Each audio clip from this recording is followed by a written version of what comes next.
Hello guys, welcome back again sa ating programang The Action Mano at sa ating YouTube channel. Migi love shoutout po sa lahat natin ng mga viewers Luzon, Visayas at Mindanao all over the world. Welcome naman sa ating panibagong video, panibagong reaction, mga ka-action, mga kakamping. Alright, pag-usapan po natin itong kapapasok lang, katatapos lang ho mga ka-action na speech ni Mr. President Bongbong Marcos sa alyansa ng Bagong Pilipinas doon sa Pasay City. Kasi ngayon pong gabi ay proclamation po nila. Ikaapat po na proclamation. Muli naman po nagparinig sa last message ni Mr. President. Muli naman nagparinig sa taga-kabila. Okay? Ito ho mga ka-action na para hindi na ho tayo magdagal, panoorin po muna natin ito at pakinggan ang naging speech dito ni Mr. President Bongbong Marcos. Courtesy po sa video ng PTV Philippines. Please credit po sa inyong video. Please allow me to use for informative purposes only. Thank you so much, ma'am and sir. Labing dalawa! Labing dalawa! Labing dalawa! Magandang gabi po sa inyong lahat, mga tiga-Pasay, mga tiga-Metro Manila. At nabisita po tayo ng marami na nanggagaling po sa iba't ibang lugar. Magsiupo po tayo at mga 2 oras itong speech ko. Bago po tayo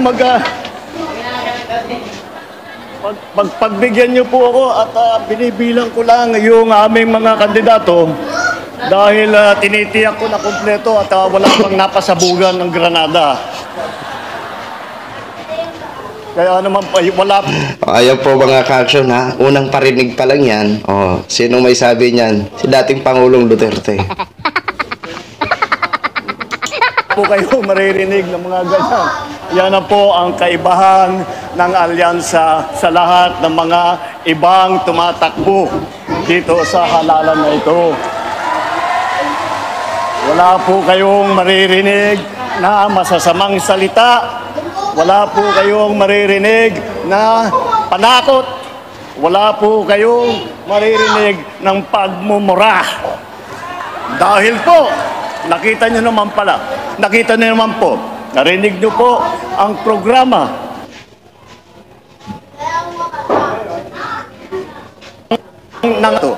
Magpapasiguro silang nagawa na.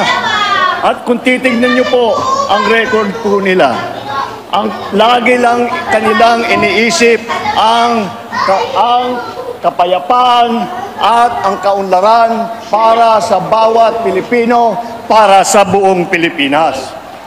Makikita nyo naman po ang galing ng aming hinaharap. Kaya malakas po ang loob ko para makaharap sa inyo at sabihin na iboto ninyo ang ating mga kandidato.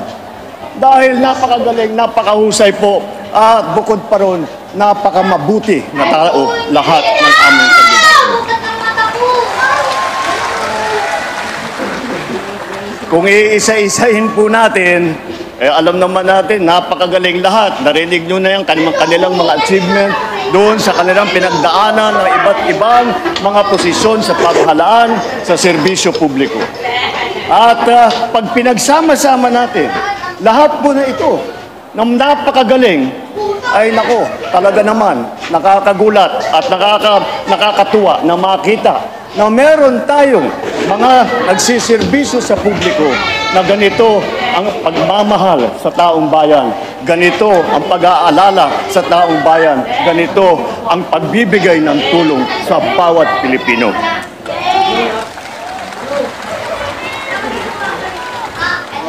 Tignan po natin ang ating grupo dito. Baka hindi po nyo nabibilang. Sabihan ko sa inyo, 8 po sa kanila ay naging senador na. Guys, pagpasensyahan nyo na medyo maingay yung mga bata naglalaro kasi sa labas. Okay, thank you po. Senator Cayetano, Senator Lacson, Senator Lapid, Senator Marcos, Senator Pacquiao, Senator Revilla, Senator Soto, Senator Tolentino. Lahat po yan, dumaan na sa Senado. Kaya naman po, pagka nailuklok na sila sa kanilang posisyon bilang senador ulit, ay makikita po natin, hindi na po sila kumakapa-kapa sa kanilang trabaho. Alam na po nila kung ano yung gagawin. Alam na po nila ano ang pangangailangan ng tao dahil habang buhay na silang nagseserbisyo sa inyong lahat. Pito naman ang nanggaling sa House of Representatives na naging congressman. Nandito po, naging Congressman Abalos, Congressman Binay, Congressman Cayetano, Congressman Marcos, Congressman Pacquiao, Congressman Tulfo, at Congressman Villar.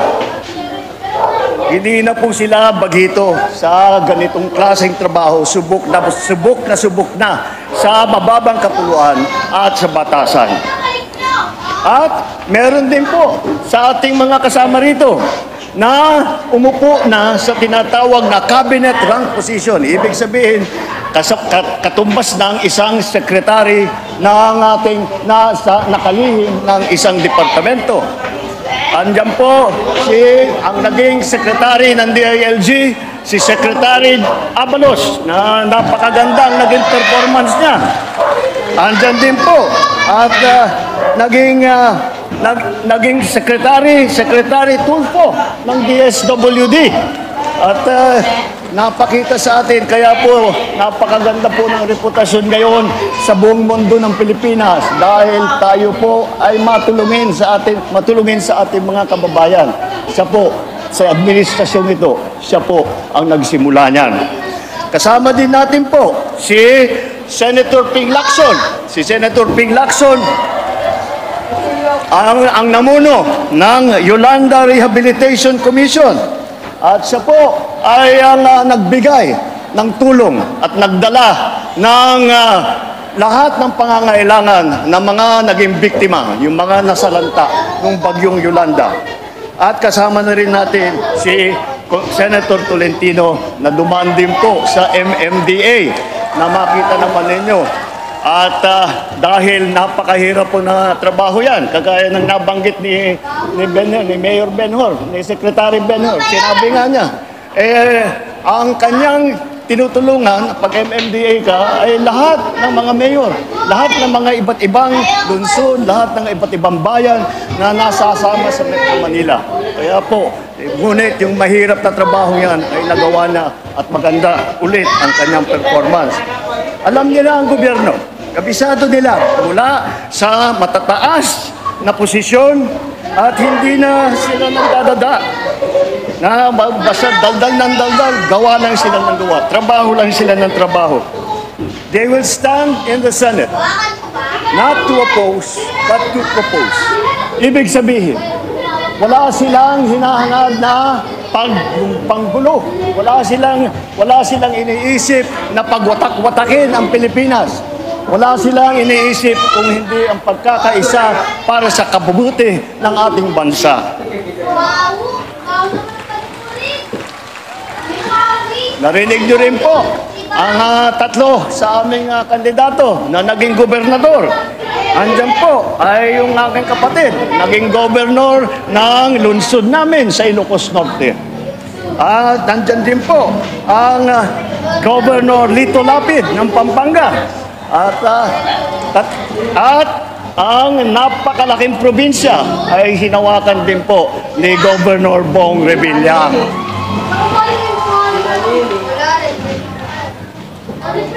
Meron din po tayo mga mayor ng mga malalaking lungsod. Andyan din si Mayor Abalos dati ng Mandaluyong kung saan nakatanggap ng karami-rami na pagkakakilala sa magandang pangyayari sa Mandaluyong. Andyan naman si Mayor Abby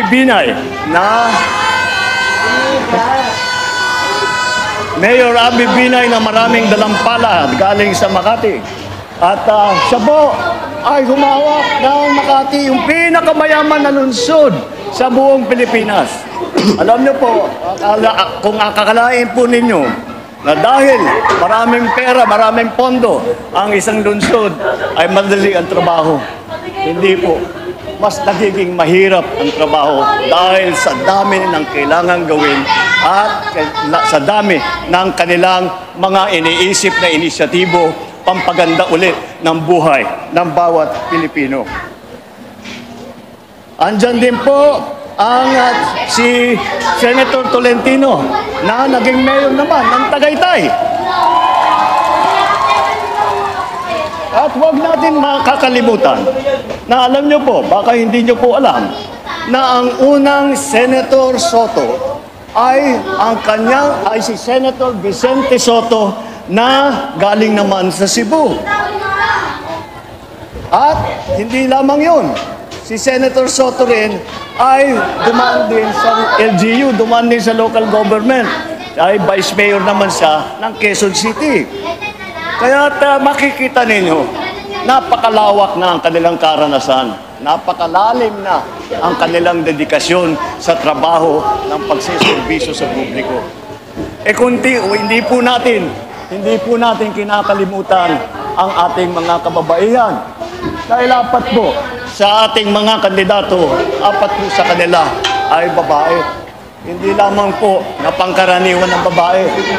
Matagal ko na pong kilala silang lahat. Ang titibay nitong mga ito, akala mo sa tapang nila parang mga sundalo. Kaya maaasahan ninyo na ipagtatanggol nila ang karapatan ng mga kababaihan at maririnig ang boses ng kababaihan sa Senado. Kung sa pambabatas naman, apat po sa kanila ay abogado. Ang abogado po nandito si Benhur Abalos, si Abby Binay, si Pia Cayetano, si Tol Tolentino. Puro po magagaling na abogado, sanay na sanay sumulat ng magagandang batas na hindi na kailangan pag-aralan ang mga bagong pangangailangan, ngunit alam na nila dahil nasubukan na nila at nadaanan na nila. At ang problema lamang, pag ito nasa pagsama-sama ng mga abogado, alam mo naman, magkasama po na lahat yan. At laging magandang usapan. Hanggat napunta ang usapan na nagtatalo sila kung sino yung pinakamagaling na abogado. Yun lang naman ang problema. At sa panggagaling sa iba't ibang lugar ng Pilipinas, tignan po natin kung saan sila po nanggaling. Unahin po natin si Senator Manny Pacquiao ng Bukidnon, Sarangani at Jensan. At si Erwin Tulfo naman na Dabawenyo ay siya'y lumaki sa Davao Oriental at sa Sulu, kung saan na destino ang kanyang ama na naging bayani ng Pilipinas. Ang nanay naman namin ni Amy ay, alam nyo naman siguro, si Imelda, 100% waray po. At alam natin, baka hindi nyo po nalalaman na ang mga ninuno ni Camille Villar, sila po ay nanggaling sa Iloilo, mga Ilonggo po. Mga kababayan, malinaw po sa kanilang pagtalumpati at sa kanilang mga pinapanalangin para sa ating bansa na kung ano ang direksyon ng alyansa. Ito ay ang kaunlaran. Hindi pag-aaway-away, hindi ang pag-aapi. Ang kailangan po natin ay mag-unlad. Hindi po nananakot at nagsisisigaw. At ang kailangan po natin ay solusyon. Hindi po ang mga maiinit at maanghang na salita na wala namang kinalaman at wala namang kabuluhan. Ang mga kandidato ng alyansa ay kasama natin sa pagtataguyod ng interes ng kapakanan ng bawat Pilipino. Ipaglalaban natin ang ating soberanyo at karapatan sa pamamagitan ng diplomasya at dignidad. Hindi natin isusuko ni isang pulgada ng ating teritoryo at hindi tayo kailangan sumunod sa kahit na sinong mga dayuhan na kahit ano pang sabihin nila. Tayo po ay may ganap na karapatan at dapat makinabang sa yaman ng ating sariling bayan. Sa laban kontra naman sa krimen at droga, hindi natin kailangan dumaan sa madugong solusyon. Wala kaming paniniwala na ang solusyon ay kailangan pumatay ng libong-libong Pilipino. May tamang paraan para tiyakin ang kapayapaan at kaayusan. At yun ay sa pamamagitan ng mga maayos na batas, epektibong pagpapatupad ng mga malalakas na suporta sa ating mga pulis at lokal na pamahalaan.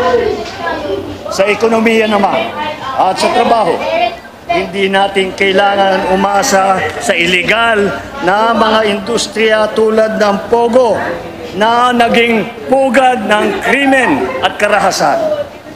Ang solusyon po ay tunay na trabaho, disenteng sweldo at suporta sa maliliit at sa mga nangangailangan. Kaya tayo na, magkaisa muli tayo kagaya ng ating ginagawa kapag tayo'y nahaharap sa krisis. Magkaisa po tayo at sabay-sabay natin tulungan, suportahan at iboto ang alyansa para sa bagong Pilipinas. Mabuhay ang Pasay! Mabuhay ang Metro Manila! Mabuhay ang alyansa! Maraming salamat po sa inyong pagtutunan.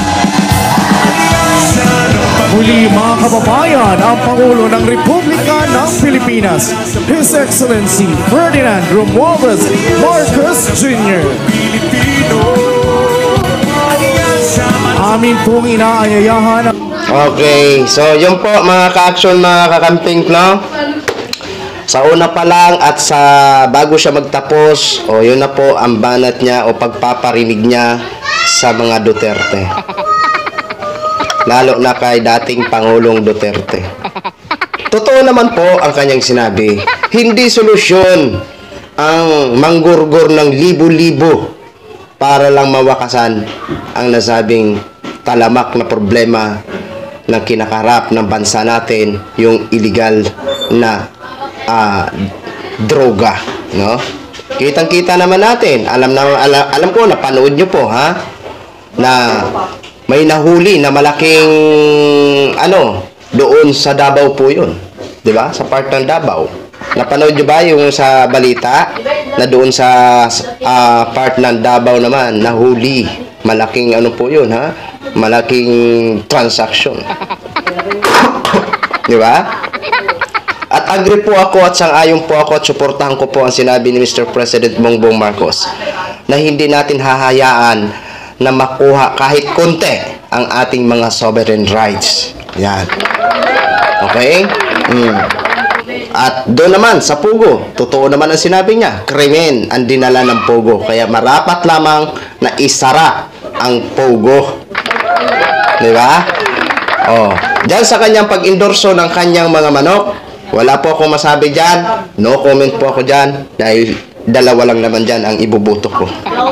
Basta, bahala na po kayo mga loyalista. Pag-isipan nyo po ng maayos kung kayo po ba ay ibubuto nyo lahat ng line-up na yan.